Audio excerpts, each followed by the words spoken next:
চট্টগ্রাম বিশ্ববিদ্যালয়ে ৭ দফা দাবিতে আমরণ অনশনে ৯ শিক্ষার্থী। শিক্ষার্থীদের ওপর হামলায় জড়িতদের বিচারের আওতায় আনাসহ ৭ দফা দাবিতে অনশনে বসেছেন চট্টগ্রাম বিশ্ববিদ্যালয়ের ৯ শিক্ষার্থী, যাদের প্রত্যেকেই আবার বিভিন্ন সংগঠনের নেতাকর্মী। বুধবার ১০ সেপ্টেম্বর বেলা ১২:৩০ থেকে প্রক্টর অফিসের সামনে অধিকার সচেতন শিক্ষার্থীর ব্যানারে এই কর্মসূচি শুরু করেন তারা। আমরা অনেকভাবে দেওয়ার চেষ্টা করেছি স্যার, এবং এটা আমাদের প্রথম আন্দোলন না স্যার। তোমরা যদি মানে আমরা যে জায়গায় আছি, আমি আপনাদের জায়গায় সম্পূর্ণ সম্মান করি, এবং আপনারা কোন জায়গায় আছে। টানা ৩০ ঘন্টা অনশনে থাকার এদের মধ্যে ৩ জন গুরুতর অসুস্থ হয়ে পড়েছে। তাদেরকে চট্টগ্রাম বিশ্ববিদ্যালয় মেডিকেল সেন্টারে ভর্তি করা হয়েছে।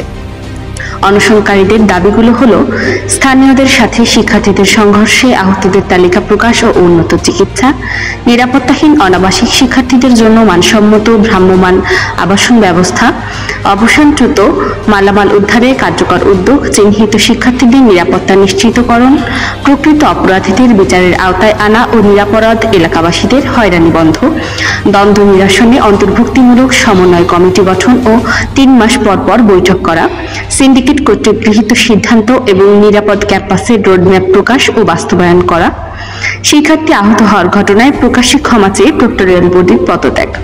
অনশনরত বিপ্লবী ছাত্রমৈত্রীর দপ্তর সম্পাদক নাঈম শাহজাহান বলেন, আমরা প্রশাসনের কাছে ৭ দফা দাবি দিয়েছিলাম, কিন্তু কোনোটা পূরণ হয়নি, তাই আমরণ অনশনে বসেছি। চট্টগ্রাম বিশ্ববিদ্যালয়ের উপাচার্য প্রশাসন প্রফেসর ডক্টর কামাল উদ্দিন বলেন, আমরা তোমাদের সাথে এই বিষয় নিয়ে রবিবার আলোচনায় বসব। অনশন ভাঙার জন্য তিনি অনুরোধ করেন, কিন্তু অনশনরত শিক্ষার্থীরা এখন পর্যন্ত আমরণ অনশন চালিয়ে যাচ্ছেন। আপনারা শুধু দেখতেছেন আমরা ৩০ ঘন্টা ধরে শুধু না খেয়েই আছি। এই না খাওয়াটা কেন, ওইটা আপনারা বুঝতে পারতেছেন না।